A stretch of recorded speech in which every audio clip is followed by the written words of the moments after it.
Piebraucot pie pašapkalpošanās autogāzes uzpildes stacijas, izslēdziet automašīnas dzinēju.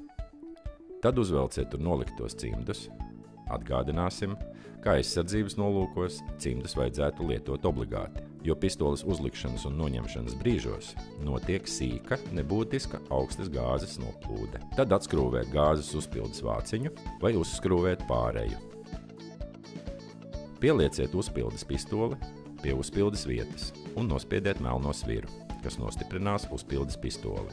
Pie kases termināla jūs varat veikt apmaksu skaidrā naudā vai ar bankas karti, saskaņā ar instrukciju apmaksas terminālā.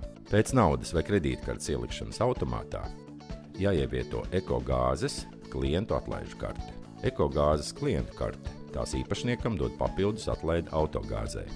Pēc tam ir jāizvēlas sūknis, pie kura pildīsies jūsu automašīna un ir jānospiež attiecīgā poga kases terminālā. Lai sāktu uzpildi, ir jānospiež zaļā poga un jāpatur no 3 līdz 5 sekundēm, kamēr iedegsies baltā lampiņa un sūknis sāks strādāt.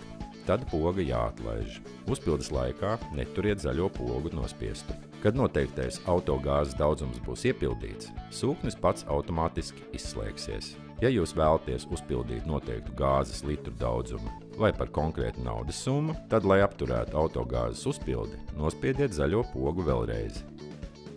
Kad uzpilde pabeigta, nospiediet uzpildes pistoles sarkano sviru, noņemiet uzpildes pistoli un nolieciet to atpakaļ norādītajā vietā.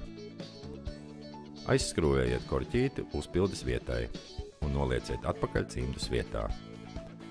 Ārkārtas avārijas gadījumā nospiest sarkano stop pogu.